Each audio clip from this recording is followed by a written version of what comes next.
Today's movie, Under the Tuscan Sun, revolves around one of my favorite subjects, house remodeling. It's a subject so popular, they built an entire television network about it. So let's talk about HGTV. They'll make you believe things. They'll make you believe that every time you pull up the linoleum in your kitchen, you're going to find a beautiful hardwood floor. You're not. You're going to find plywood and cat urine. Lots and lots of dried cat urine. They're going to make you believe that shiplath is the wave of the future. It's not. Do not put shiplath on your house. It'll look cheesy in 2 years. I live in an 80-year-old house in the south side of Pittsburgh. I couldn't even imagine what it would be like to try to rebuild a house that's 400 years old somewhere in Tuscany. Here in Pittsburgh, when I dig in my backyard to put a post in, I might find bricks or even old iron city bottles.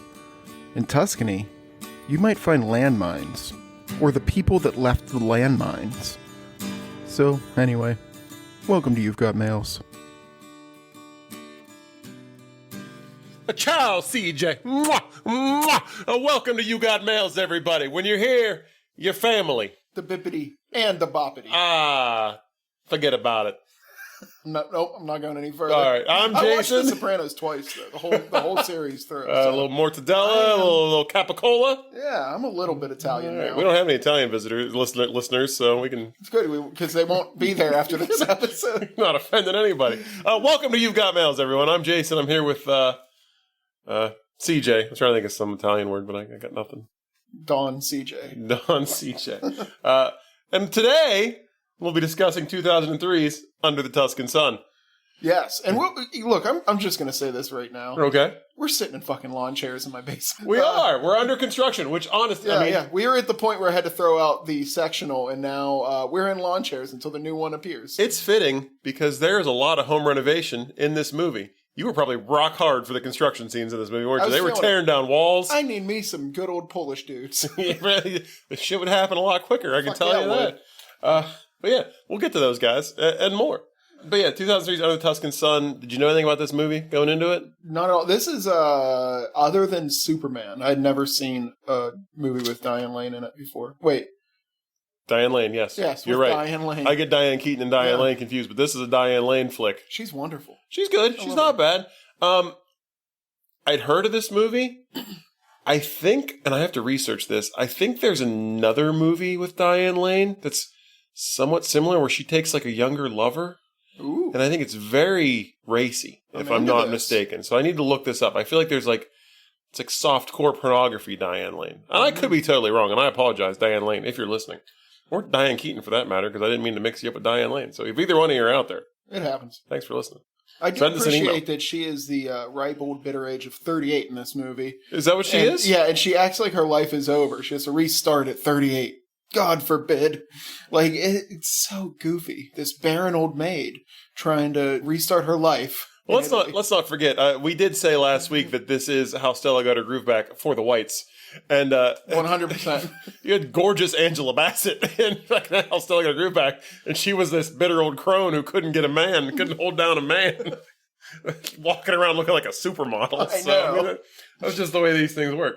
But this movie, Diane Lane plays a woman named Frances. This is actually based on a book that sounds interesting enough. It's like a memoir / cookbook / home renovation book that this woman, a woman named Frances, wrote. And she bought a villa in Tuscany and remodeled it. And the initial event that set this off was a divorce. And that's where the similarities end. Like, there's nothing else. Like, this whole plot is fictional, made up. They just took the base idea. Yeah, because the real plot is probably terrible. She realized she can't renovate any of this. It sucks. Everybody speaks a different language, and I'm going home. None of these outlets are the same. I don't know what the hell's going on. Also, here's a cookbook. Yeah. But so Diane Lane plays a woman named Frances, who is a writer / professor / book reviewer. Yeah. From what I gather. When we start out with this guy, if anybody watches the Daredevil series on Netflix, Foggy Nelson. Foggy Nelson's right there. I don't know this guy's name. It's something odd, I think. But Foggy Nelson. It doesn't matter. It's Foggy Nelson. We're at a party for what appears to be a book launch for this fella. And Diane Lane was his teacher. And he is very creepy about it. Like, he has given this speech. Well, he's starting out talking about how, she inspired him to write a book, and she told him that take one of your terrible ideas and run with it. The terrible ideas turn into these great things. So he said he wrote like a bad thing, and then she encouraged him to keep writing, and now he's published a book. This is called foreshadowing for 7 minutes later in this movie. It is. But he's like talking about how much he wanted to make out with her when they were in class, and he's like, can I make out with you now? Very cancelable offenses by this guy. Yeah. I will say, I'm going to bring it up a few times. Every guy in this movie is kind of a creep. This does not paint a good light on Italy at all. Italy or just men in general. All the American men. Yeah, the American men are a little full of themselves, but the Italy... they're all terrible, too. The men in Italy are rabid dogs. It does. It's the only way to describe them. It does appear that way. But he gives his little speech and thanks her and gets creepy about it, and she just laughs it off, and they move on. And she's there with her friend Patty, played by Sandra Oh. Yeah. And they're walking through the party, and then another guy comes up and starts talking to her about her relationship with her husband and asking her if she bakes in the nude, which was odd. Like, this guy's kind of a creep. Mm-hmm. And she laughs that off, and we walk a little further. Be like, I only cook bacon in the nude. And that's a bad idea. Snap, crackle, pop. That's a bad idea. They walk a little further into the party, and they meet another guy who's also giving off some creepy vibes, but in like a different way. I wrote down, so this is a week ago that I watched this. Yes. And so, like, I'll look at my notes. I usually watch these either real early in the morning or real late at night. My notes don't make a lot of sense until you get to the scene. So I was wondering why I just wrote, these people seem insufferable. They are. And now I remember the scene. They all really are. But they come across another guy, and he approaches her, and he's already given off, like, vibes that, this guy's, you don't like him immediately. Oh, yeah. And he says to her, you reviewed one of my books, and you gave it a bad review. And he's being a real dick about it. And he says, you called my main character unbelievable, and that you couldn't connect with a man a middle-aged man trying to live out his teenage fantasies. And he says, I find that ironic. She says, why? He says, ask your husband. How does this... Did he hire a PI? Like, how does he know that her husband's cheating on her? Well, he does say... I think he says that he ran into her husband. They had a chance encounter. He mentions that earlier on in their little talk. Oh, okay. And then he brings it up and he says, ask your husband. And she's like, well, what the hell does that mean? That's really shitty. Hard cut to the divorce lawyer. Yeah. I know. They skip over a lot of stuff, which I appreciated about this movie. Like, people get married, people have babies, and it is all just like cut one scene to the next. We don't have like a lot of like drawn out. Man. Like, see, they go through a solid 8-9 months in this movie. Yeah, they get the shit quick in this movie. So they cut to the divorce attorney, and it's Jeffrey Tambor. Yeah. The dad from the Arrested Development. Yeah. And he's talking to her about how, because her husband wasn't working most of the time they were together, and she was kind of supporting them, that she's going to have to pay him alimony. And she tries to explain to him, well, he's a writer, he was writing. And he's like, that's not how the law works. Like, you have to pay alimony to this guy. Good news, bad news. The house that they live in, they own half right now. Like, they each own half. He's willing to forego the alimony payments if she just gives up her half of the house. Like, she could sell it to him, basically. But she paid off. Yeah. Yeah. She's the victim here. Yeah, absolutely. So she ends up, like, pretty much taking the deal. We cut to her moving day. Like, she's going around the house. She's got a bunch of movers. And she's deciding what she wants to take. And, she points to it. She's like, all right, we'll take the desk. And they're like, all right, wrap it up. And then she's like, no, you know what? Never mind. I don't want the desk. They go through like 6 or 7 pieces of furniture like this where she says she wants it. The mover's like, all right, let's get it. Nope, never mind. I gotta say, especially if you're hired movers, like this is one of my huge things. This is like sharing milk, which happens in this movie. 2 people share ice cream in this movie, and I physically get it again. Yeah, I didn't notice that. I'm a large, strapping man. You're even larger. And more strapping. Yeah, and more muscly. So you probably get asked to move your friends a lot. Oh, yeah. Like I do. Yeah. If I show up to move you... And you're not ready? Shit together. Oh, God, yeah. I don't care how much free pizza and beer you have. Oh, yeah. I will fucking leave. You show up and they're still putting stuff in boxes? Yes. Both of us have our eyes real wide right now. Oh, boy. You've got some fucking nerve. I will carry shit for you all day. Just have that shit ready for me. Some fucking nerve. Although, I don't know. How do moving companies work? Do they pay you by what you move, or do you pay a flat rate for the day? I think you pay a flat rate. These guys fucking had it made. Oh, yeah. They come in. She doesn't want any furniture. She says, I'll take those 3 boxes of books over there. And then she takes a vase on her way out the door. And that's it. So these guys probably got paid their normal day rate and didn't have to touch a single piece of furniture. A box for each of them, and they were done. It's awesome. Let's hit the bar. Fuck it. I pulled one over on that lady. So we cut from that to her getting a tour of her new apartment, which is in like the sad divorcees part of town. I gotta watch the whole movie of just this apartment. This apartment that's actually a great idea. There's just a man crying in the other room. Yeah, so this guy is like giving her the tour, and he's like this little squirrely guy, and he's like, so you're divorced, huh? And she's like, how could you tell? He's like, well, you're getting an apartment in like a fully furnished apartment for like extended stay, like kind of thing. He's like, that's pretty much what we get here. Everybody here's a divorcee. He's like, the guy next door, he's a lawyer. So if you need any like legal advice, he's like, he cries all the time, but if you just pound on the wall, he'll stop. And this guy is like crying through the wall, and he knocks, and he's like, sorry, and he stops. He's like, the guy upstairs, a doctor, he'll get you sleeping pills. And he says, what do you do? And she's like, I'm a writer. And he's like, oh, so you can help with the suicide notes. And I was like, God damn. This is easily the funniest part of the movie. Like, it's all downhill in the comedy from here. Oh, yeah. No, yeah. There's not much to laugh at in this movie. So she's in this, like, the saddest apartment building ever. Cut to a scene of her and her friend Patty. And we find out that Patty is a lesbian. And she's with her partner out to dinner. And they're having like a divorce celebration party. Kate Walsh. Yeah, so we got a little for the listeners at home that enjoyed the Grey's Anatomy. This was like a little Grey's Anatomy before Grey's Anatomy, maybe. I don't know when that show came out. They are both in. Sandra Oh and Kate Walsh are both in Grey's Anatomy. I don't know if this was filmed during, prior. It definitely wasn't after because that show's still happening. But that's true. It's probably before. Yeah, it might have been, or right at the cusp, right at the beginning of Grey's Anatomy. But they're having like a let's celebrate your divorce party, which. This is a good idea, I think. When a relationship ends, your friends have to be there for you and kind of be like, this is a new chapter in your life. Let's not get depressed. Like, let's celebrate. This is a new beginning. So So they get her a cake and stuff. And they also surprise her with the news that they're pregnant. Sandra Oh, of the two of them, is pregnant. Miraculous. Well, here's the thing. Diane Lane gets like real excited and surprised. She's like, I'm going to be an aunt. And I don't know if Diane Lane knows this, but like, if you're a lesbian couple and you want to get pregnant, it doesn't just happen. Like, there's planning involved. This isn't like an accident. So I don't know why she didn't know this was coming. Unless you live like down south in a trailer park and you're just, hey, Rick from next door, like I'm going to put a blindfold on. Still, you got to plan that out. You got to talk to Rick. You got to get a time and a date together. Like, you're trying. But that's true. Diane Lane didn't seem to know that they were trying. But they let her know they're pregnant, and they had booked a romantic trip to Italy, a tour of Tuscany. And now that she's pregnant, they can't go, so they consolidated their ticket into like one ticket and like used the money left over to buy airfare or whatever. But they're paying for Frances to go to Tuscany. Like, this is, get out there and live a little. Like, you're a divorcee now, why don't you go explore the Italian countryside? Hot young Jamaican penis, but Italian. Yeah, exactly. Yeah. But not really, because we find out. So, she's like, I don't really want to do that. No, thank you. I'm not interested. I don't think I'm ready to go on a romantic tour of Tuscany. And we get another scene. She stops over at Sandra Oh's apartment. She's still trying to convince her to go.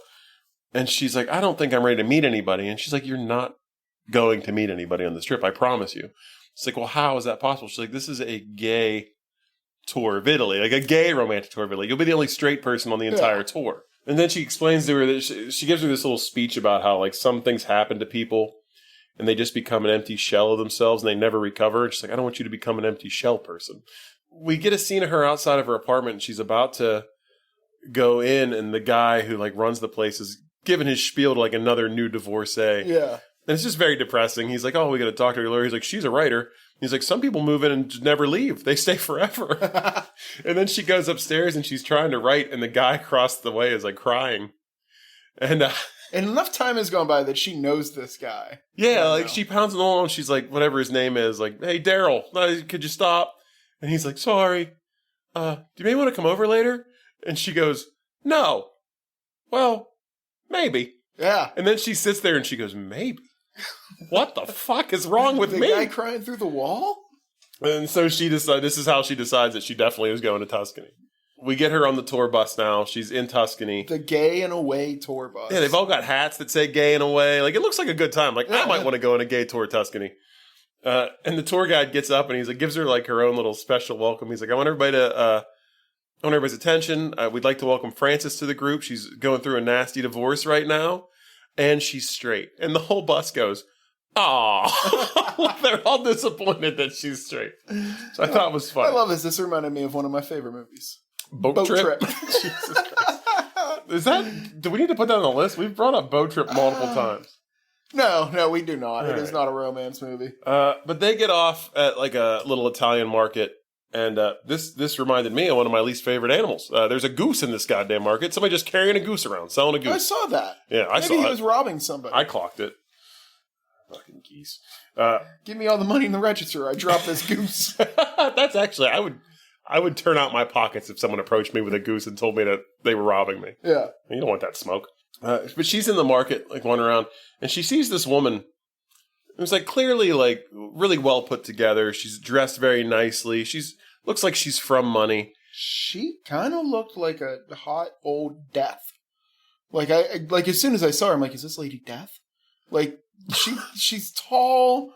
That's an interesting take. She's got like this long black dress, long black hat that covers her entire face, and I'm like, this lady seems evil.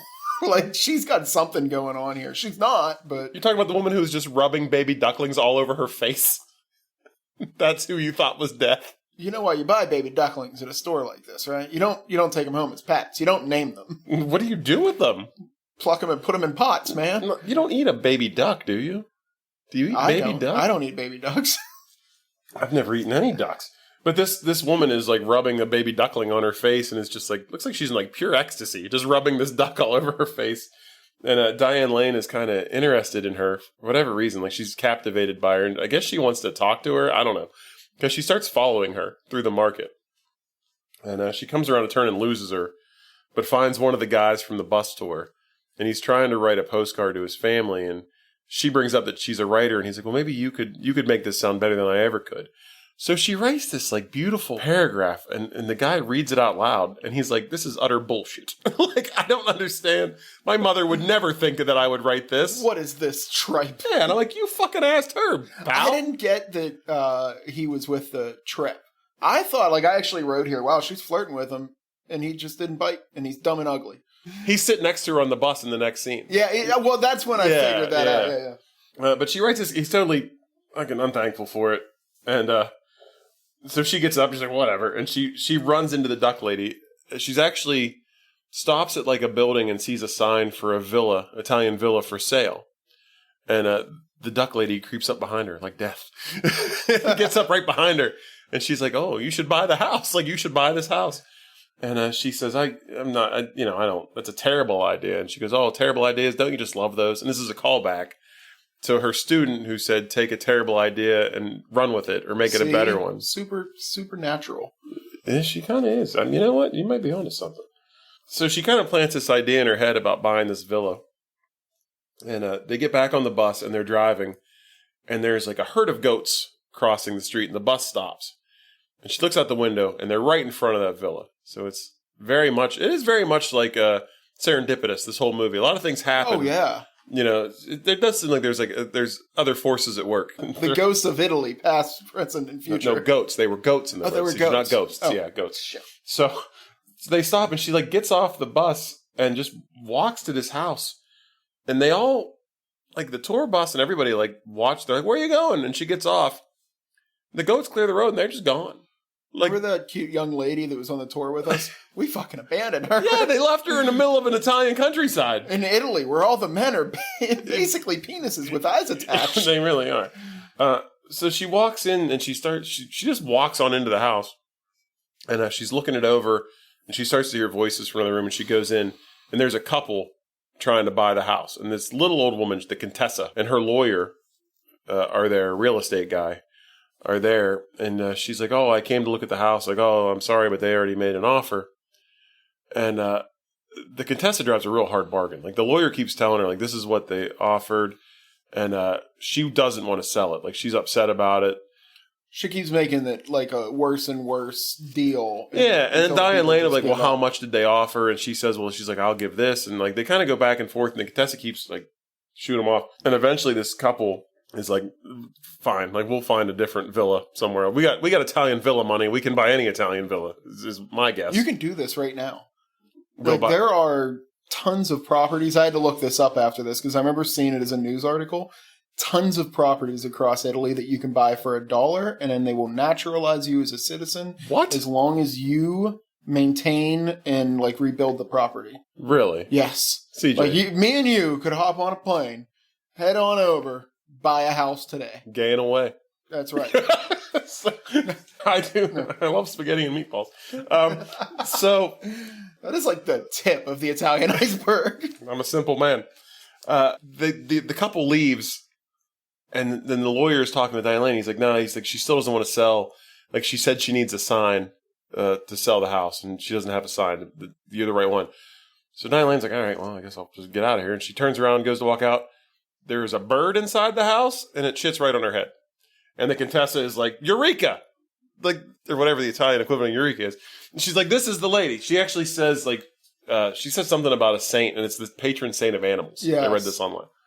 So this bird pooping on Diane Lane basically got her the house. Which I always say is lucky, but I always feel that that's just something that people tell themselves because a bird just shat on them. Yeah, right? Yeah. You know what I mean? Like, yeah. oh, this is lucky, right? Yeah, like I have shit all over me now. Lucky me. Yeah. She gets, they give her like the old-timeyest set of keys I've ever seen. Like, it's like those big, like, this massive set of like brass keys, like with, looks like they open a treasure chest for Captain Jack Sparrow. She's got the biggest keys I've ever seen. So that was fun. I was like, this would be awful. Like, you can't put those on a keychain and put them in your pocket. You'd just be uncomfortable the entire time. Oh, yeah. So it's time she starts cleaning the place up. She starts doing her own, like, home renovation. She's just basically just cleaning out the old stuff, like, getting things sorted out. I've been there. Yeah. How do you like this voiceover? There were a lot of voiceovers in this, but it didn't really bother me. Yeah. No. Her voiceover is very smooth. Like, her voice is soothing. Yeah, it is. Yeah. Yeah, and she's just kind of, yeah. Like, I didn't even bother, like, it's weird because she does all these voiceovers. I really didn't write anything down that she was saying in them. Like, it was basically just, like, self-reflective or, like, talking about things that were happening around her, but nothing really, like, groundbreaking that, like, well, made I me will be say like... they're not very, like, clinical and storytelling. They're more, like, they're written as if, like, a, you know, creative writer wrote them. Like, she's making a lot of, like, really artistic comparisons, things like that. Yeah, maybe that's why I didn't really... It didn't bother me. But it also didn't break any ground where I was like, I need to write this down because it's moving the plot along. It's basically just filling time from, like, one scene to the next. Yeah. Just kind of, like, her thoughts on what's happening currently, which you're already seeing. So, yeah, it didn't bother me. I didn't mind it. To the point where, like, I didn't even write in my notes, I'll grade a voiceover. Like, I never at one point thought about the voiceover until just now. I thought to ask you, yeah. Yeah, until just now. I didn't think about it. She gets on the phone with Patty and tells her she bought a villa, and they're like, what the fuck? Like, you bought a house in Italy? Like, all right, I thought we were friends. Like, I'm never going to see you again. Bye, friend. Yeah. But then Patty asked if you met him yet, because she's like, oh, there must be a guy. And she's like, no, I haven't met, I don't want to meet anybody. I just want to fix up this old house. Like, yeah. But everywhere I go, Italian men are literally throwing themselves out of windows for me. I haven't yet, but we're going to see that. Yeah. And then the craziest fucking thunderstorm I have ever seen in my life. I feared for her life. It was like we were in the movie Twister for about 30 seconds. Like, first of all, there's no panes of glass in any of the windows in this villa. Like, I don't know if that's normal for Italy, but the weather is just beating down inside of the house. I think it's very, like, good climate. Like, very steady climate. Yeah, well, don't they, robbers? Like, anything? Like, I don't know. Like, they don't worry about people coming into their house? You live in, like, the meth capital of the world. There's other countries where you know everybody. I mean, it's kind of safe. Yeah, and everybody's probably like 10 miles from the next neighbor. But, yeah. But it's all like wooden windows things that like flap open, and that's just getting destroyed with weather. There's, for some reason, a washing machine outside. Like, I guess during the renovation, she moved it outside. I don't know. Just picture Diane Lane strapping an entire washing machine to her back. It's just her. And, like, lightning hits it, and it flies up into the sky. Like 30 feet. Yeah, like it looks like she's gonna die. Like I was afraid. Some props guy had to make a washing machine catapult for this movie. It seemed unnecessary for this kind of movie, but it definitely was a wild scene. Then she just wakes up the next morning with like all the windows open. Like there's the cutest owl I've ever seen just in her apartment or her house, like sitting next to her bed. Owls are on the opposite end of the spectrum. It's like fucking Snow White with the animals just coming in. And the real estate guy shows up. I forget this guy's name, something Italian. He shows up, and he's throughout the movie. Marcello. No, I thought the guy she met, I think Marcello's the guy. The other Look, guy. it was a good guess. I just started spitting out Italian names. That's one of them. Oh, really? Yeah, but this guy's like really the only like nice guy in the movie. And he seems to be interested in her. He does. And he's very nice to her, very sweet to her. He's trying to help her out. So he came over after the storm to check on her. He lets her know that he's like gotten in contact with some contract to come and help her fix the place up because she's looking for somebody to do some work around the house. And then we get like a little like contractor montage. I liked it. Yeah, well that's what I figured you would. This. Like what? So we get a creepy contractor. Yeah, I didn't like the guy. Yeah, so he's like clearly like overtly sexual towards her and like checking her out and leering and like excited to work on her house. You know, a little too excited. Then there's one guy who just wants to blow the place up. Like he's got like plans for dynamite and things to take out the walls. One guy can't see. One guy's completely blind. That's the guy I would have hired. The blind guy? The old, decrepit blind guy. Like, I'm stereotyping a lot in this, but I've met the old, tiny Italian man, Carpenter. Yeah. And he's like the guy where you're like, this guy can't do shit. And then you like leave, go to McDonald's and come back and there's an addition on your house. You know what I mean? Like he is, like they just know it all, man. Yeah. Well, and then we get our last set, which is like one Italian guy and his 3 Polish workers. Like, I love this. Yeah, the Polish guys are awesome. So they all kind of have their own little personalities, but the guy you really like moves the plot along is a guy named Pavel.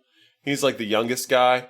Then there's another guy who was like he was a literature teacher? Yes. At one point, but then they moved, they immigrated to Italy, they got out of Poland. He's even got like the thick, rounded glasses. Yeah, he's like a bookish guy, but he can't get work doing what he did in Poland, so now he's just doing contracting work. And then there's like another guy who doesn't speak a lick of English, is just always like kind of shaking, and is kind of like... It's every time she comes near him. Yeah. He's like absolutely in love with her. Yeah, yes, he is, yeah. But not like a creepy, he never does anything really creepy. But he doesn't have any words, so it's a lot of him just staring at her. But not in like a bad way. It kind of creeps her out at first, but she gets over it. Like she realizes he's like harmless. Yeah. But it is weird. Like he just chain smokes and shakes every time she comes and just near him. stares at her. Yeah. It's a little creepy. But, you know, we see them start to tear down some walls and some things in the house. And then we get like more voiceover from her. I do remember this particular part being a voiceover because she's talking about the people in the neighborhood and the people around her. And we get a little like bit of her like kind of interacting with each guy. Somebody like tells her at one point that the one guy was a literary guy. So she gives him a book, like a Polish author that she like really likes, to kind of connect with him and give him a book. And we see him read the book a lot throughout the entire movie. And there's like another guy. She talks about this old man in the neighborhood that always comes to this one like wall and leaves a flower every day. And she's like, she waves at him every time, but he won't ever wave back. He just looks like a grumpy. What he reminded me of was the old man from Home Alone. Like a mean old man that killed people with shovels. And turned out he was like this sweet old man. Yeah, I was wondering there's an ongoing thing with some saints in this movie. And I kind of wondered, like, is he supposed to be one of these saints or something? Like, because they never explain why he's putting flowers on the wall. I assume he's leaving him for like a dead wife. My thought. That's what it seems obvious, I guess. But yeah. She does have neighbors close by. We talked about how they don't have neighbors, but we meet her neighbors. She's out picking olives in a olive orchard. I don't know where you grow olives. Right. And the guy, the dad from this, older guy, is teaching her about how to pick olives. And he mentions his daughter, and we see his daughter, and we also see Pavel, the young Polish contractor. They're kind of making eyes at each other, smiling. There's sparks. There's chemistry between these two. She almost falls out of the tree, and this like very handsome Italian man catches her. And this is the only other Italian guy that's not really a total creep. Because he catches her, and it kind of is a little flirtatious, but not in like a creepy way. Mm-hmm. She gets invited over for dinner, and they tell her that he's going to be there because I guess he's like a cousin or something from this family. So she goes to dinner, and then Catherine is there too, the duck lady. Or Death. Oh, yeah. Lady Death is at the dinner. I mean, if there's a social event, it seems like she seems like a pretty big deal in town. Like everybody more knows than 4 people are eating together? Yes. I'll be there. Catherine will be there. Yeah. And we get like... I thought she was there to kill Grandma. She's sitting next to this young, handsome man who caught her when she fell out of the tree. And they're talking, and he keeps trying to ask her, he's like, celibate? Like, are you celibate? And she's like, oh no, I've had sex, like, before. And they're like, celibate means single, not the last time you had sex. Because she's, like, explaining to this guy the last time she boned down. I love it. They keep going back to Grandma. Like, there's a little tiny old... She must be 90 years old. Yeah. And they're having this story about her catfishing a guy. She had an internet lover. Yeah. He didn't realize that she was an old woman. Yeah. She's like in love with this guy. She's like broken over this. Yeah, she'll just start crying when they bring it up. So every time they bring up anything about love or romance, Grandma just bawls. But then nothing really happens with this guy. Like, I'm not really sure why, like, nothing happens. I guess because she embarrassed herself by talking about the last time she had sex, and that's why. But that little relationship thread just ends. She's renovating the house again, like, cleaning things up. The biggest goddamn snake you've ever seen. Like, holy shit. I would have thought she bought a villa in fucking Australia with all the wildlife. Craft. Yeah, it's a giant snake. And she freaks out, so she calls the real estate guy. It's like the only guy she knows, like, and I don't know where all the Polish guys are. They're off for the day, whatever. And he shows up and he's searching the whole house for the snake and can't find it anywhere. And she starts asking, like, did I make a mistake? Like, I bought this house for, like, a life I don't even have. Like, I want to cook for people. I want to get married here. I want to be in love here. Yeah, like, I don't want to have a wedding here. Yeah, I don't have anything. Like, I've got nothing. And he tells this story about a trail in the Alps that people used to use to get from one side of the mountain to the other. And they started building train tracks even though there wasn't a train. And then eventually the train came. This is like his little... Yeah, he basically says if you build it, you will come. You will come. Oh, I mean, they will come. The men. No. You were right in the first place. But he's saying, you put down these tracks and eventually, like, the things you want are going to happen. And then he says, this is the one time this guy's fucking creepy. He's like, I need you to stop being so sad or I'll be forced to make love to you. And you see her light up a little bit for half a second. Yeah, and he's like, and I've never been unfaithful to my wife. And then, boom. Who the fuck says that? Like, what? Oh, you're sad? Please don't be sad. I'm going to bang you. Like, that's not a thing. Unless you're an Italian man. These guys are all just fucking, like you said, they're just walking penises with eyes. We cut to, like, Christmas time, and she meets the real estate guy's family, so she meets the wife and kids. Probably an awkward meeting for her. He probably just went home. He was like, I almost banged this lady just to make her happy. Yeah, but this ties into what she'd said before, because he gives her a gift, and it's a little charm of a saint. And he's the patron saint of chefs. He says maybe she'll find someone to cook for her. And then we see her, like, she starts to, like, cook for the Polish contractors, and this is kind of becoming her, like, little family circle. Like, these guys are all, like, there all the time, and she's, like, helping them with the contracting, and, like, she's finally cooking for somebody. And so she's, she's starting to have this little thing. And they show, like, there's a little montage of them all just doing things together, like them all sitting out in the garden with the one of them reading, the one guy just chain smoking and shaking, Pavel making eyes at the girl next door, and Diane Lane's just sitting in a chair drinking a bottle of wine. Like, they're having a good time. It's fun. They go to see George of the Jungle. Weird placement. Not as weird as you might think. Were they trying to build this movie up? I'm going to save it for later. Because, like, normally you would expect, I'm not looking for, like, fine Italian cinema, but, like, they go in and everybody's watching George of the Jungle. Like, Brendan Fraser, George of the Jungle. And they're fucking eating it up. Oh my God, they're nuts. The entire crowd is just laughing hysterically. Like, this is the fucking funniest movie they've ever seen. Yeah, we get a Leslie Mann, like, cameo. Yeah. Like, what the hell? There's a reason this movie's in this movie. Are you going to tell me later? I'll tell you about it later. All right. That's what we call a tease in the podcast business. So stick around, folks. Please let go of my hand. Not until we get to the end. But she's there with Pavel. Like, they go to the movie together. And they happen to look across the aisle and they see the young girl from next door. And she's like, you should go sit with her. And he leaves her, and then she's sitting there watching George of the Jungle by herself, and that's fucking depressing. Yeah. So she gets up and she leaves, which probably 90% of the audiences that saw George of the Jungle was got up and leave before it was over. I shouldn't say it. I've never seen that movie. And Brendan Fraser, guy's fucking delight. All accounts, is a saint. Yeah. So. Oh, that could have been the saint that she prays to. Saint Brendan. Saint Brendan. There is a Saint Brendan, I think. Not Brendan Fraser, though. There's like a billion of them. But she goes to Catherine's apartment, and she yells up from the streets, like, Catherine! Catherine lets her in, and she comes upstairs. She's like, oh, my painter friend is over, and he's painting me. And she comes in, and Catherine is just in the nude. Look at that stuff, like, draped over her. This is a PG-13 movie. And she's got this guy named Zeus. This little skinny guy walks up to her, and he's wearing, like, a tiny little pair of underpants. And she's like, he's painting her. And she's like, oh, this is my friend Zeus. He's from wherever. Now, did you read about him? I read that in the those underpants were CGI'd onto him because he was fully nude in the original theatrical cut, but they didn't want to get an R rating, so they had to think that's how he showed up to set that day. He wasn't supposed to be naked. Dick a dangling. Wasn't supposed to be naked. Ciao.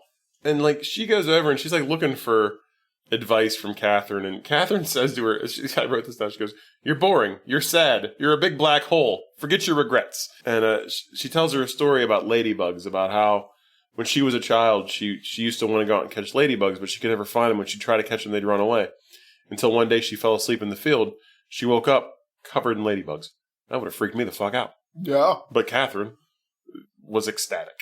And this is the moral of the story, which I think is true. If you're looking for love, a lot of the times, you don't find it. It's when you stop looking that, it comes to you. Which is, a lot of people say that. I think it is true to a degree.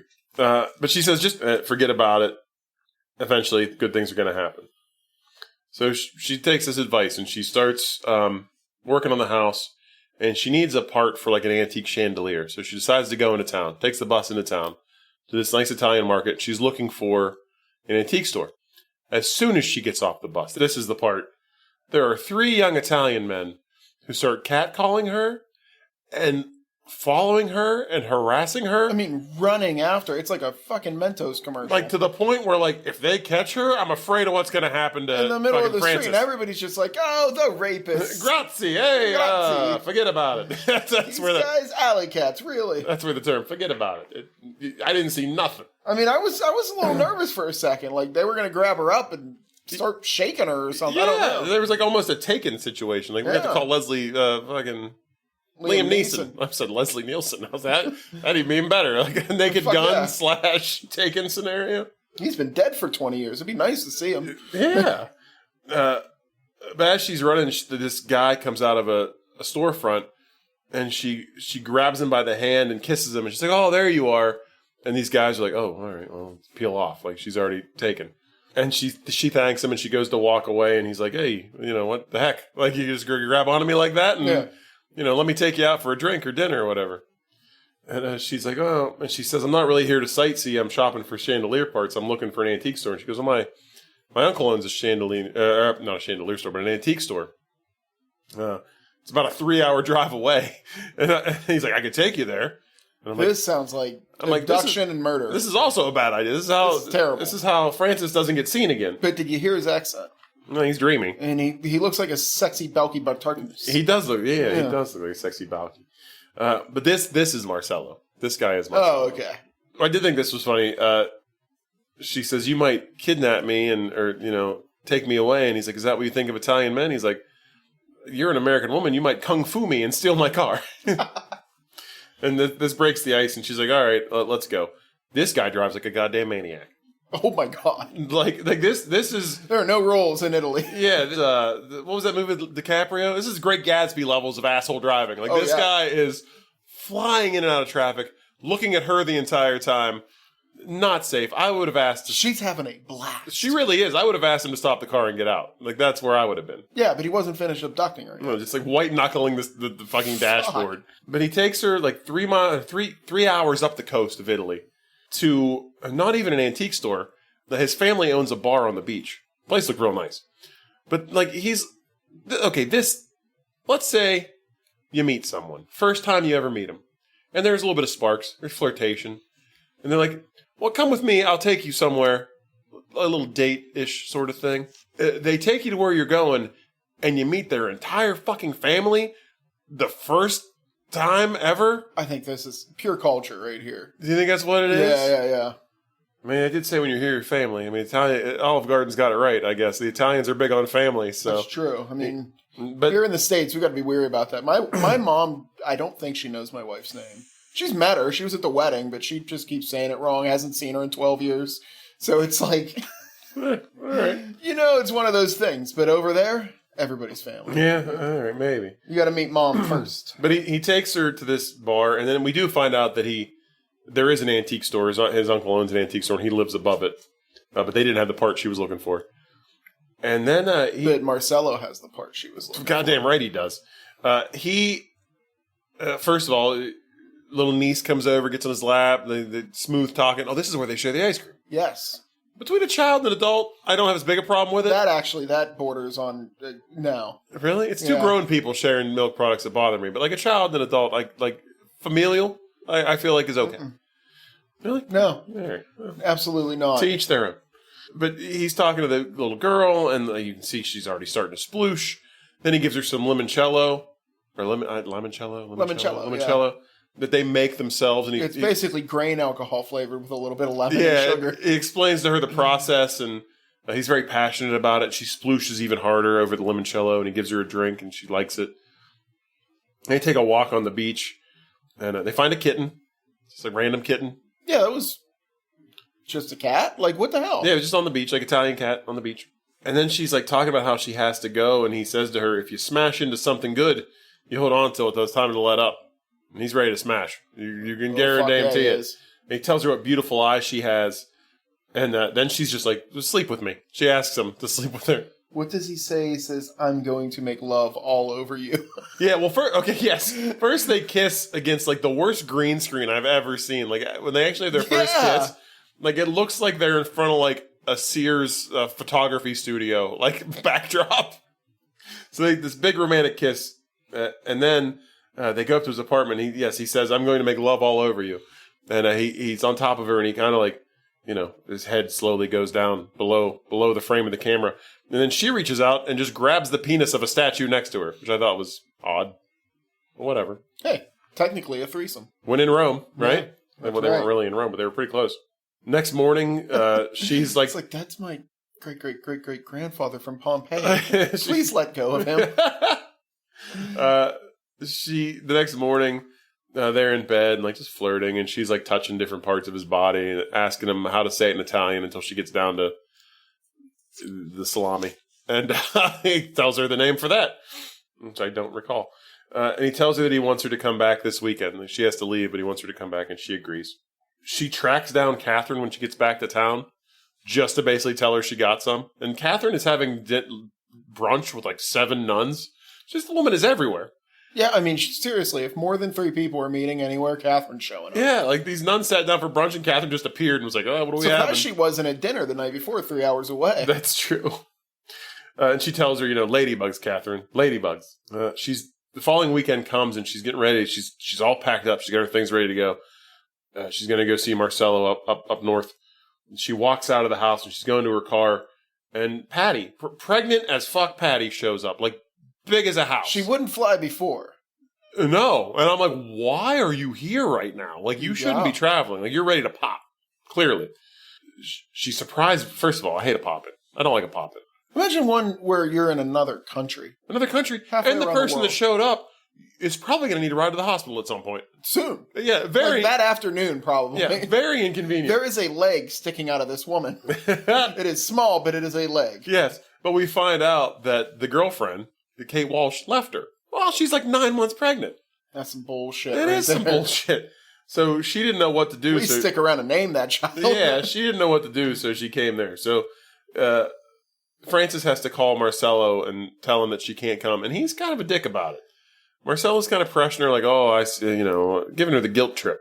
Well, your fucking pregnant friend showed up, Marcello. Let's be cool. Be cool. The water in the toilet start to boil?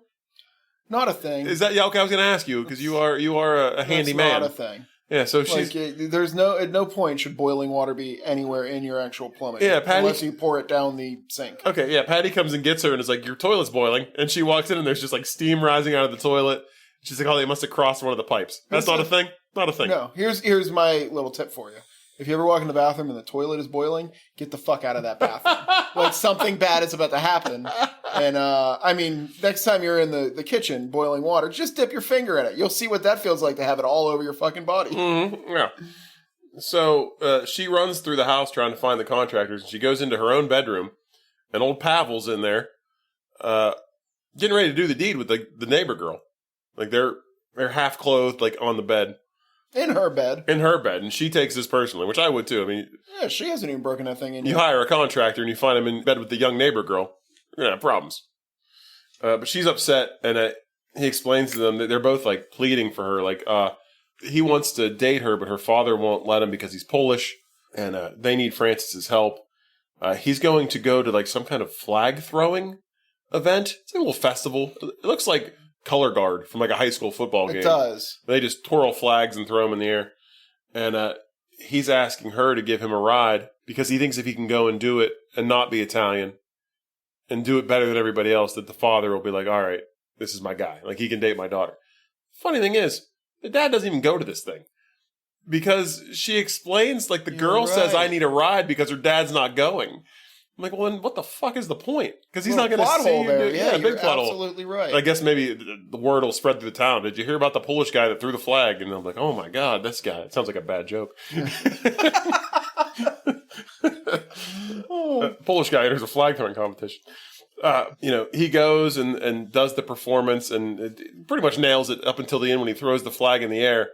And the girl catches his eye, and the flag comes down from a very high height and hits him right in the face. Like, he's probably got brain damage at this point. But he seems fine. She's out for a hike, like, later on with the whole family. Like, the young girl, the dad, like, everybody. I think only grandma's on not in the hike.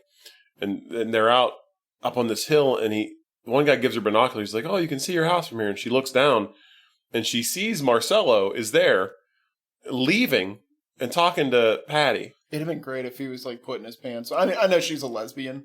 And 9 months pregnant. And 9 months pregnant, but he just couldn't help himself. Like, he's leaving, putting his pants on. She's just, like, smiling at the door, waving. But she sees this, and she's like, oh, my God, Marcella's here. So she starts going, like, down this hill. And what was almost like a Tommy Boy-esque, like, fall down the hill. Like Chris Farley falling down the hill forever. She just bounces down this hill, like, on her ass, like, for a while. We're getting a lot of headers in our movies lately. Yeah, People just going head first off of things. Yeah, she takes a tumble, but she gets all the way down to the bottom, covered in mud. Gets to the street as he drives by and, like, drives off into the distance, and she's flagging him down. She goes in and talks to Patty, and she's like, oh, I'm sorry. She's like, why did you keep him here? And she's like, he couldn't wait. He's going up north for a few weeks, but he wanted to leave you this letter. He said he had a dream about you in a white dress and all this stuff. Like, he really wanted to see you. And then she goes into labor. Cut to the next scene. Baby's here. Everything's fine. Fuck yeah. Just like rip that Band-Aid off quick. I don't need to see a labor scene. I don't need like rushing through the hospital and crying. And yeah, it was great. The Polish guys finish the house. They call her out. They show her like they put up like a new, because like the villas have names, like little plaques outside with a name. Mm-hmm. They named the villa Polonia, which is Italian for Polish. Yes. They named her, in which Poland, yeah. I was like, she didn't get a say in this? Like, she's not Polish. Like, if you build the house, you just put your own name on it. I didn't care for that. The little old Italian lady that sold it to her walks by and just spits on them. Just curses them in Italian. Does the thing where they put the hand with over the chin, the flipping thing. But then she gets pictures with all the guys, and it's nice. Like, and the one guy is like the quiet, shaking guy is like holding back tears. Like he's in love with her, but like never says anything, which is kind of sad. Like, I feel bad for this guy. He's like the most tragic figure in this whole movie. Like, he's just in love with this woman, never says anything, and just like can't even be around her without fucking shaking uncontrollably. It reminded me of my entirety of middle school. Oh yeah. Uh-huh. Maybe not the smoking part, but that came in high school. Yeah. So she's feeling down because everybody, like, they all pile into the back of a truck and leave. So now she's alone again. Her 3 boxes of books finally show up. Mm-hmm. How fucking long has it been? Like, where they must have got lost in customs or something. But she had her books in her one vase, like, shipped to her, and she starts opening up and going through the books, and she sees a picture of her and her ex-husband. This is the only time you actually see him. But you only see the back of his head, though. You don't even see, like, his full face. Like, they're really hiding it, which makes him hard to be Nicolas Cage. But he could be. So she's like, all right, I got to get out of here. I'm going to go up and find Marcello. So she goes to Catherine and says, I need a white dress, because he had a dream about her in a white dress. So she gets all done up, beautiful white dress. She takes, like, a boat to wherever he's at, gets off, gets some guy in a scooter to give her a ride to the address he's at. And she's outside, like, calling his name, and he comes out in the balcony. He's like, oh, hey, I'll be right down. He comes down, he's talking to her, and this woman comes out from the bedroom of the balcony. He's like, you coming to bed or what? That's what I was wondering why I had fucking Marcel. Yeah, she's like, I can't just touch this statue's penis all day. You got to get up here, buddy. Buddy. We got things to do. That's when he looks at her, and he's like, Yeah, and he's like, I kept trying to see you, kept putting it off. I'm like, it's been a couple weeks, Marcel. If you liked her, you would have waited. Like, you're just clearly a playboy. Yeah. I'm like, shitty guy. And he tells her, there is someone out there for you. He gives her like this like flowery bullshit speech. I'm like, fuck you, guy. She should have punched him in the face. So she goes back to town, finds Catherine is like in a fountain, like drunk as shit. Like, she's got a big bottle of Prosecco or whatever, and she's like dancing in a fountain. She's doing La Dolce Vita. Yeah. A scene from La Dolce Vita. And the real estate guy's there, and he's explaining to her, like, and I don't know what's going on, but she's pretty drunk, and she's doing this scene from this movie. And Francis is like, well, like in the movie, the guy goes in and gets her out. So real estate guy rolls up his pant legs and goes in and helps her out, right? She takes Catherine back to her house, and we find out that Zeus, the naked painter, left Catherine. So, like, everybody's getting left in this movie. It's a big theme of this movie. Everybody gets left, and they get depressed about it. That's how they deal with it. So now Francis is just like, fucking love isn't real. Like, like fucking Catherine lost Zeus, and, Marcello's cheating on me or whatever. She goes home. She has like this big tantrum. She's like fucking ripping shit up in her room. She breaks the one vase. She breaks the one vase she has. Then she hears crying though coming from outside, and it's Pavel and Chiara, who's like the daughter from next door, neighbor girl. And she goes out and she finds out that Pavel was asking for her hand in marriage to the father, and they don't think he's going to allow it, and they don't know what to do, and he's asking for Francis's help. We see Pavel and Chiara go into the house and is asking them if they can get married, and the dad's like no, the mom's like no, and Francis comes in like out of nowhere from behind and is like, this is love, like you can't see this is love. So now she's got her faith in love is restored already, and they say something about there's no such thing as true love or something like that, and then Grandma's like, there is, I met a man on the internet, and Grandma kind of chimes in. Did you catch like Dad starts saying like, yeah, there's no such thing as true love. Blah, blah, blah. His wife's mom is sitting right there. To him. Yeah, I know. Yeah, and he is just dog shitting all over. Like the concept of love and romantic partners. He's like, there's just a woman that brings you food and gives you babies. Yeah. That's what love is. Yeah. But they come in and they finally talk him into it, which it seemed way too easy and didn't make a whole lot of sense, like what Francis had to do with any of this. But smash cut, marriage. Like they're getting married at the house. They're getting married at the villa. And then no wedding dress shopping montages, nothing. They are married. Yeah. And then real estate guy's there, and he's like, look, everything you wanted, you cooked for people. There was a wedding happening at your house. Like, you've got this family, because they, her and Patty and the baby are kind of like this little, like, sort of family thing going on. She has people around her that she loves, and kind of a family situation. So she's like, oh, this is everything you wanted. She is just sitting off to her side, like just having a glass of wine in a chair over by the garden. And this guy shows up out of nowhere. And he's like, hey, are you Francis such and such? She says, yeah. He goes, you reviewed one of my books. And I'm like, motherfucker, you tracked her down to Italy to bring up a bad book review? And but this guy, complete opposite of the other guy, is like, it was kind of nice, like, you inspired me to do better and write a different book, and now my other book is like a best-selling novel, and like I've done really well for myself, all because of that one bad book review. Lucky for her, this guy is strikingly handsome, American guy. He's also American, American guy. He traveled all the way to Italy just to talk to her about this fucking book review. Damn. Which is problematic. Yeah, it's a little bit in depth there. Yeah, and then we get like a little, like, not really a montage, but they cut to like a scene with her giving like another voiceover about how like she really got everything she really wanted. They're having this big family style dinner. New guy is there. Like, they're dating now, obviously. Patty's there with the baby, the whole family from next door, and sold Pavel. all of his earthly possessions and moved there. Well, so did she. She didn't really sell anything, she just gave it all away. But yeah, and then that's the end of the movie. Any flowers, grand gestures for this? Oh, and the old man bringing the flowers finally waves to her. Yeah, which I thought was cool. They show him all throughout the movie, just giving her this like scowl every time she waves, and he finally loosened up and he puts the flowers down. He goes to walk away, turns back, and he gives her a little wave. And that's kind of how the movie ends, where everybody can get over a broken heart. Apparently. I gotta say, this one, I thought it was a little odd that it's. I actually wrote it down. 56 minutes in before she meets Marcello. Like, so I'm thinking this is a romance movie the whole time, and I guess that is kind of the whole point. This is the romance version of a M. Night Shyamalan movie. What? Like, they throw this twist in at the end where you've gotten everything you want, but it's none of the things you thought you were going to get. Like, there's a family in your house. Yeah. You have a wedding in your house, all this stuff. Like, this wasn't about her romantic life at all. Yeah. She actually doesn't even meet the dream guy until 4 minutes before the end. Yeah. Which I thought it just threw me through a loop. Because, like, I wrote it down. 56 minutes before the first guy that she actually has, like, a romantic thing with. Now, there's about 20 guys before that just try to get her in try to force a romantic thing. Yeah. Yeah. So that was a little wild. Okay.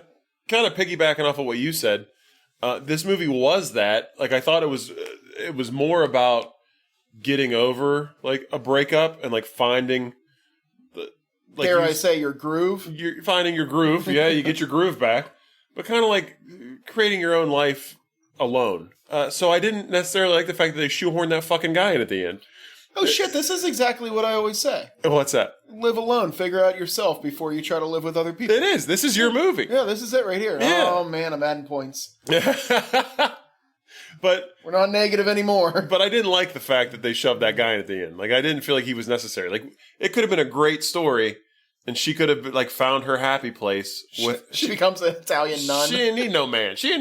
Yeah. She could have been happy without a man. But they were like had Jesus. But they were like, oh, the test group is going to want her to have a man. So let's just in the last 30 seconds just shove this guy in there. It was just a handsome man with no personality, and quite possibly has stalker-like tendencies because he followed her to fucking Italy, and they'll be happy together. Absolutely. So I didn't. That was part of it. The other thing, George of the Jungle. Yes. Right. Audrey Wells wrote and directed this movie.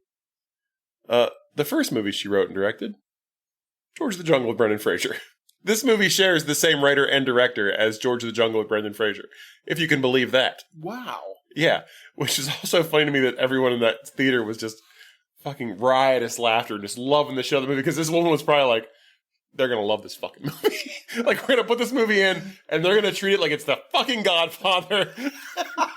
Because, God damn it, that was my fucking Citizen Kane right there.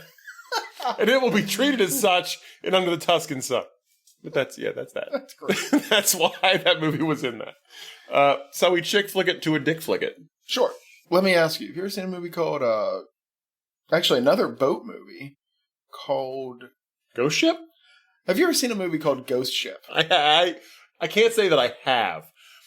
I think I've seen the beginning. Isn't that like the greatest beginning where like everybody's getting cut in half by that wire? This moment. Yeah. Yeah. I don't think I've ever seen the whole thing, but I know it has such a good opening scene that I know the opening scene, but not the rest of the movie. Have you ever seen... Everybody go out there and watch the first 2 minutes of Ghost Ship, because it's fucking bananas. Yeah. Have you ever seen... what's the movie with Harley Army? Full Metal Jacket? Have you ever seen Full Metal Jacket? Yes. Okay. All of that. I've seen all of that movie. Yeah, but there's like although one much like scene, Ghost Ship, the first part is better than the second part. One scene in particular is him. The drill instructor montage is like, it's huge. You see it everywhere. Yeah. I'm saying these movies because like one moment in a movie can actually make an entire movie for me. Yeah. And I wanted there to be one moment in this movie during that fucking flag dance scene where one of those just comes down and impales that young man. Because this would have been that movie where everybody knew about Under the Tuscan Sun. That movie takes a turn. Yeah, you'd be like, is that movie where the guy gets impaled through his head with a flag? Yeah. And people were like, yeah, nobody saw that coming. But how does it end? Because he can't get married to her anymore. There's no marriage.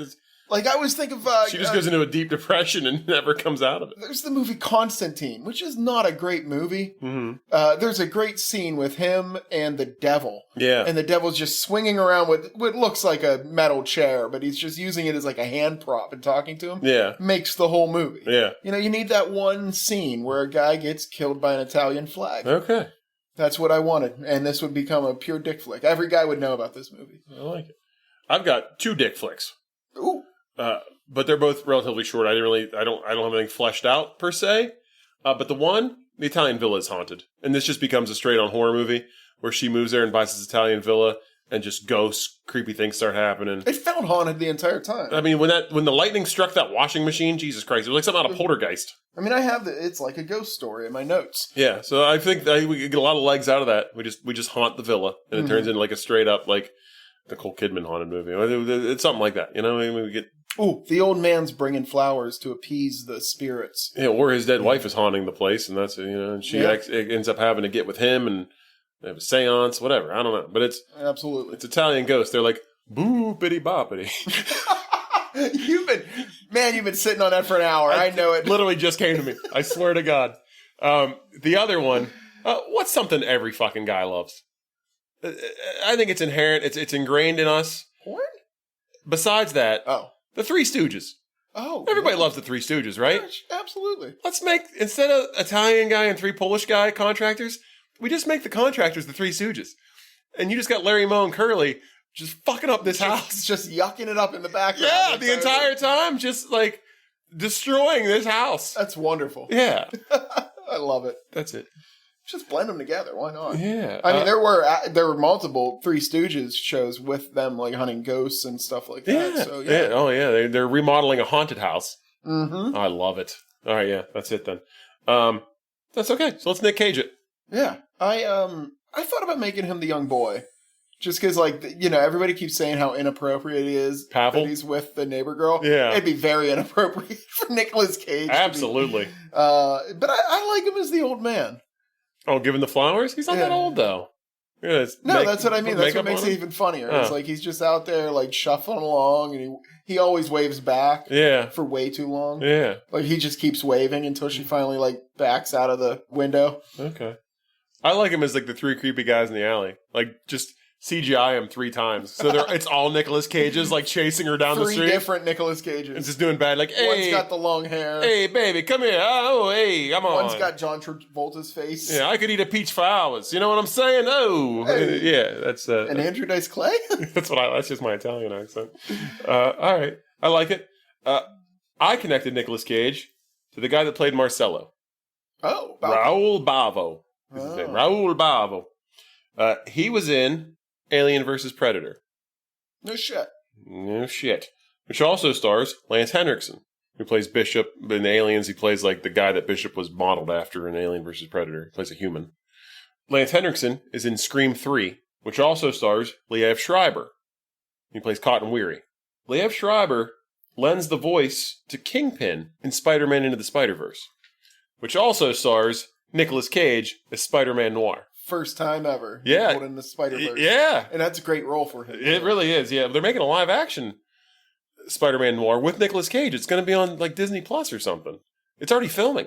Oh. Yeah, I know. It's going to be fantastic. I can't wait. This is great news for us. Oh. It's like everything we love. Fucking Marvel shit and fucking Nicolas Cage. Oh, Put them both together. Oh, yeah. I'm going to get my groove back. All right. Let's rate it. I'm going to say 2.75. And it was going to be lower. I didn't know how I liked this movie. It really did feel like it was like, let's capture how Stella got her groove back and make some money on it. Mm-hmm. Just with less sex. Way less She sex. got her groove back like home remodeling. Yeah. And cooking for people. Finding out who she was. Yeah. But it was, it was just, I don't know. It did feel like they were trying to be too clever with the whole, like, it's not about her love story. Yeah. But the entire movie, you're hearing her talk about wanting to fall in love. Yeah. Which kind of ticked me off that way. It's the same thing you said. If, like, the guy shows up with 4 minutes left. Yeah. Not even. Yeah. I would love to, I actually would like to go back and see, like, before the credits roll, when that guy enters the picture. Because it's probably a minute and a half. I think 2.75 is probably even high. They have a small conversation, and the next scene they're at dinner with the whole family, and then the movie's over. That's it. It's like a minute and a half tops that this guy's in the movie. They don't last either. How do I know? I don't know a goddamn thing about them. Like, neither did she. There's no character development, no depth. You speak English? Thank God. Yeah. You're not chasing me down an alley creepily? Okay, come on over for dinner. Do you shake when you look at me? Yeah. I mean, compared to all of her other choices in men in this movie, yeah, that guy seemed like a fucking catch. But he also came all the way from America to confront her about a book review. A little weird. Yeah. So in that same vein, I'm probably going to go about 2.5. I like the message of this movie for the most part. Like, I like the getting over a relationship and, like, finding yourself and, like, being comfortable with who you are and finding a place where you fit in and feel happy without another person. No, but they really fucked that up at the end.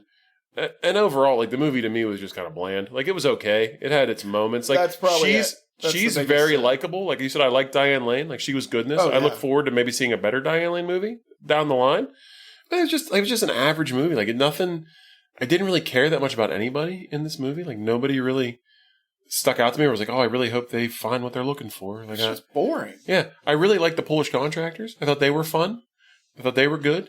Other than that, I mean, all the men in this movie are just total creeps, which is probably intentional, because it's supposed to be like, men suck, you don't need a man. But then, I know I was dwelling on the Italian guys, but even when she was in America, all the men suck. Yeah, like every guy in this movie, with very few exceptions, are there guys in this movie that aren't terrible. It's like Pavel, the real estate guy for the most part. The Polish contractors are all pretty good, aside from the guy that's kind of creepy and just leers at her, but he doesn't mean bad. And then I guess the guy at the end, who we don't even know, they just threw him in there, which I'm pretty sure they probably screened this movie with test audiences, and she didn't get a man at the end, and they were like, "Oh, well, we think she should get a man." So like, all right, here's your man. Like, here's your pity dick. We can do this in a day of shooting. Let's get a man in there. Hey, you over in craft services, we need a man. Get over here and film this fucking scene. Take the apron off, man. Come on. Yeah, but like I just didn't. I don't know. It was just.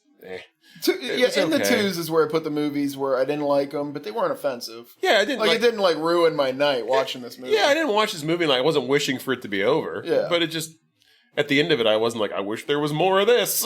Like it just kind of was there. So I feel you. Yeah. Speaking of wishing for things to be over, we should talk about our plans for next week. We should. It's Valentine's Day-ish. Yeah. Because we're going to watch a movie that I'm going to wish is over almost immediately. I'm turning it off. Turning it on. So much like last year at Valentine's Day, we are combining. We're sharing the love. We're combining forces with our friends over at Fright Pub. This is like an Avengers Assemble-esque style podcast. We're going to get everybody together, and we are going to discuss Twilight. A little spooky, a little romantic. Yeah, Twilight. Are you Team Edward or Team Jacob? One's a sexy vampire guy, one's a sexy hairy guy, right? Werewolf, yeah. Which I don't even know if the werewolf comes into play in the first movie. I don't know. Or if he shows up at the end. About to find out. Yeah, we are. Fuck yeah, we are. But yeah, so next week you are going to find us sharing the air with our friends at Fright Pub, Liam, Shaggy, and Lauren. CJ don't forget and Jason.